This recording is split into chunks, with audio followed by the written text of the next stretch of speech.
नमस्कार दोस्तों, स्वागत है हमारे यूट्यूब चैनल्स।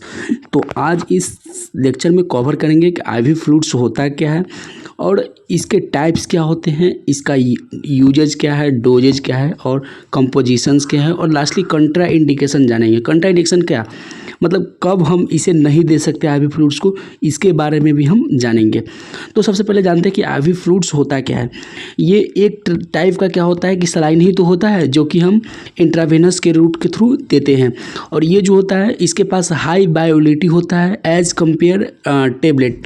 क्यों? क्योंकि ये जो होता है डायरेक्टली हमारे वेंस में जा करके इंजेक्ट करते हैं और वेंस से क्या होता है कि डायरेक्ट ब्लड में हमारा जो भी फ्लूइड्स होता है वो डायरेक्ट ट्रांसफ़र हो जाता है। और उसी तरह आईवी फ्लूइड जो होता है वो लिक्विड एडमिनिस्टर्ड होता है जो कि डायरेक्टली इंजेक्ट करते हैं वेंस में, ठीक। और उसके बाद क्या करते हैं कि ये देते क्यों है? क्योंकि हमारे बॉडी को हाइड्रेट कर सके। और ये जो होता है वो मेडिसिन को डिलीवर करता है और प्रोवाइड करता है हमें इसेंशियल्स न्यूट्रिशन को हमारे बॉडी में। तो आईवी फ्लूइड्स का टाइप देखेंगे, ये बहुत टाइप्स के होते हैं आईवी फ्लूइड्स, लाइक एनएस हो गया, डीएनएस हो गया, आरएल हो गया, डी5 हो गया, डी10 हो गया, मैनिटोल हो गया, एक्सेट्रा। ये सारे टाइप्स ही तो है। तो सबसे पहले जानेंगे कि नॉर्मल सलाइन होता है क्या। नॉर्मल सलाइन जो होता है वो कंटेन करता है प्यूरिफाइड साल्ट सॉल्यूशंस को। और नॉर्मल सलाइन जो होता है वो मिक्सचर होता है साल्ट और वाटर का। तो यूजेज जानेंगे, यूजेज क्या है। तो सबसे पहला यूजेज क्या है कि हम नॉर्मल सलाइन का यूज करते हैं डाइल्यूशन ऑफ इंजेक्शन, मतलब कि ये जो होता है इंजेक्शन जब भी हम देते हैं किसी भी पेशेंट को तो उसमें क्या करते हैं कि एक थोड़ा सा एनएस का यूज करते हैं और उसमें को क्या करते हैं कि मेडिसिन में मिलाते हैं। मिलाने के बाद क्या करते हैं कि हम फिल करते हैं इंजेक्शन में और उसके बाद क्या करते हैं कि इंजेक्ट कर देते हैं पेशेंट को। और उसी तरह क्या है कि डिहाइड्रेशन के ट्रीट करने में भी हेल्प करता है। डिहाइड्रेशन होता है क्या है कि डिहाइड्रेशन जो होता है लॉस ऑफ वाटर होने लगता है या इलेक्ट्रोलाइट होने लगता है हमारे बॉडी से। और ये होता कब है? जब हम डिजीज हमें होता है या मतलब वीकनेस होता है उस कारण से डिहाइड्रेशन होने लगता है। और उसी तरह जो होता है नॉर्मल सलाइन जो होता है वो हम मेंटेन करता है वाटर लेवल को हमारे बॉडी में। और नॉर्मल सलाइन जो होता है वो घाव साफ करने के लिए भी हम इसका यूज करते हैं। अब हम जानेंगे नॉर्मल सलाइन का कंपोजिशंस क्या होता है।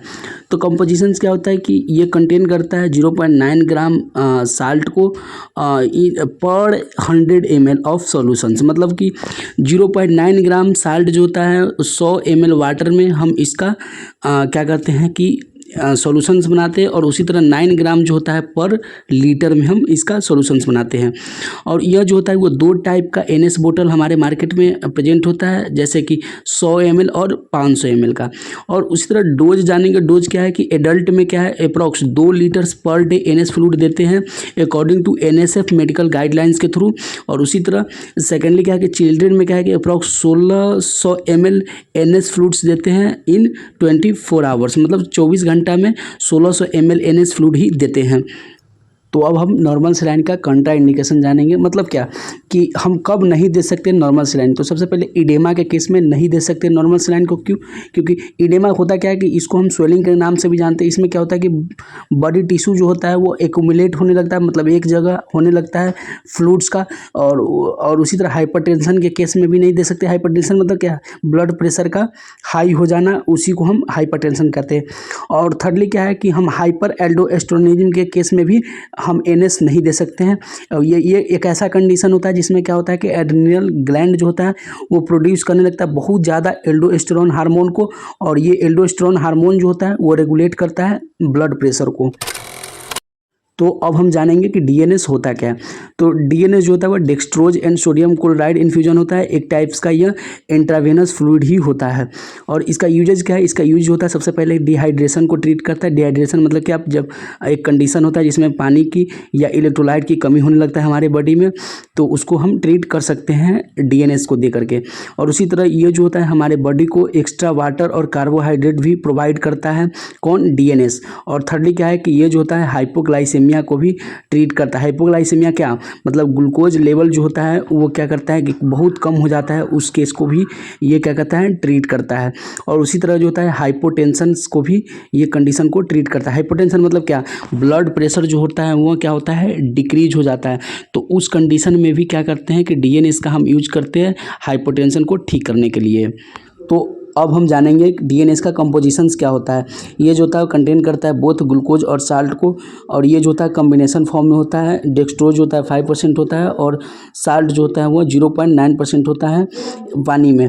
और उसी तरह ये जो होता है वो 3 टाइप्स का डीएनएस फ्लूइड बोतल जो होता है वो पाया जाता है मार्केट में, जैसे कि ये 100 ml हो गया, 500 ml हो गया और 1000 ml हो गया। तो अब हम जानेंगे डोज क्या है डीएनएस का। तो डीएनएस का डोज जो होता है वो क्या होता है कि किसी भी पेशेंट में 1.5 लीटर से 2 लीटर 24 घंटे में हम दे सकते हैं। और उसी तरह कंट्राइंडिकेशन मतलब कब हम नहीं दे सकते, तो रेनल फेलियर के केस में नहीं दे सकते हैं डीएनएस को। रेनल फेलियर मतलब क्या, किडनी का फेल हो जाने के केस में नहीं दे सकते। उसी तरह डायबिटिक पेशेंट को, जिस पेशेंट को डायबिटीज़ है उसको भी आप डीएनएस नहीं दे सकते हैं। और उसी तरह एडेमा के केस में भी नहीं दे सकते। एडेमा मतलब क्या, स्वेलिंग के केस में नहीं दे सकते हैं। और उसी तरह हार्ट डिजीज मतलब कंजेस्टिव हार्ट फेलियर के केस में भी आप नहीं दे सकते डीएनएस को। तो अब जानेंगे रिंगर्स लैक्टेट होता क्या है। रिंगर्स लैक्टेट को हम आरएल के नाम से भी जानते हैं। आरएल इन्फ्यूजन जो होता है वो होता है रिप्लेस करता है फ्लूइड्स को और मिनरल्स को हमारे बॉडी में, कब, जब ये वोमिटिंग और डायरिया का केस होता है तब। और उसी तरह इसका यूज जानेंगे। यूजेज क्या है कि बर्निंग कंडीशन में हम दे सकते हैं आरएल को, मतलब किसी भी आदमी को अगर जल जाता है बॉडी तो उस केस में हम आरएल को दे सकते हैं। उसी तरह एक्यूट ब्लड लॉस में, मतलब कि ब्लड का लॉस हो जाता है, उस केस में भी दे सकते हैं। इलेक्ट्रिक शॉक में भी आप दे सकते हैं आरएल को। इलेक्ट्रिक शॉक मतलब करंट झटका में दे सकते हैं। और उसी तरह ये जो होता है सोडियम बाइकार्बोनेट हमारे बॉडी में क्या करता है, मेंटेन करता है आरएल देने के बाद। और उसके बाद ये डिहाइड्रेशन को भी क्या करता है कि ट्रीट करता है। डिहाइड्रेशन तो पता ही है क्या होता है, कमी होने लगता है हमारे बॉडी में पानी और इलेक्ट्रोलाइट का, उसी कंडीशन को हम डिहाइड्रेशन कहते हैं। तो अब हम जानेंगे आरएल का कंपोजिशंस क्या क्या पाया जाता है इसमें आरएल में। तो ये जो होता है कंटेन करता है वाटर को, साल्ट को, पोटेशियम क्लोराइड को, कैल्शियम क्लोराइड और सोडियम लैक्टेट को। और आरएल जो होता है वो 3 बोतल्स हमारे मार्केट में पाया जाता है, लाइक 500 ml का, 1000 ml का और 2500 ml का। तो हम अब बात करेंगे आरएल का डोज क्या है। तो किसी भी पेशेंट को हम 2 से 3 लीटर आरएल दे सकते हैं 24 घंटे में। और उसी तरह कंट्राइंडिकेशन कब नहीं दे सकते, तो रेनल फेलियर के केस में हम आरएल को नहीं दे सकते हैं। उसी तरह बीपी जब हाई हो उस कंडीशन में भी आरएल नहीं दे सकते हैं। और उसी तरह पल्मोनरी एडेमा के केस में भी हम नहीं दे सकते आरएल। पल्मोनरी एडेमा क्या होता है कि एक कंडीशन होता है जिसमें क्या होता है कि हमारे लंग्स में क्या होता है कि एक्सेस अमाउंट में फ्लूइड जो होता है वो प्रेजेंट होने लगता है। लाइक इसको हम पल्मोनरी एडेमा को हम वेट लंग्स के नाम से भी जानते हैं। और लैक्टेट इंटॉलरेंस के केस में भी हम आरएल को नहीं दे सकते। लैक्टेट इंटॉलरेंस मतलब क्या, जब लैक्टेट का मात्रा जो होता है हमारे बॉडी में बहुत ज़्यादा होने लगता है तो उसी कंडीशन को हम लैक्टेट इंटॉलरेंस कहते हैं। तो अब हम जानेंगे D5 के बारे में। D5 मतलब क्या, डेक्सट्रोज 5% इन वाटर।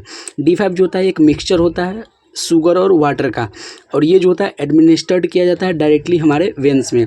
और इसका यूजेस जानेंगे तो सबसे पहले D5 का यूज होता है वो फ्लूइड रिप्लेसमेंट में, मतलब कि फ्लूइड को हमारे बॉडी में रिप्लेस करने में हेल्प करता है। और ये जो होता है D5 जो होता है वो एनर्जी को प्रोवाइड करता है हमारे बॉडी में। और उसी तरह ये जो होता है ट्रीट करता है लो ब्लड शुगर, मतलब हाइपोग्लाइसेमिया के कंडीशन को भी यह ट्रीट करता है। और ये जो होता है ये डाइल्यूट फॉर मेडिसिन के को भी हम यूज कर सकते हैं। लाइक वही बताए थे हम आपको, इंजेक्शन को तैयार करने के लिए भी हम इसका यूज करते हैं। और उसी तरह ये जो होता है मेंटेन करता है वाटर को हमारे बॉडी में। तो अब हम जानेंगे D5 का कंपोजिशंस क्या होता है।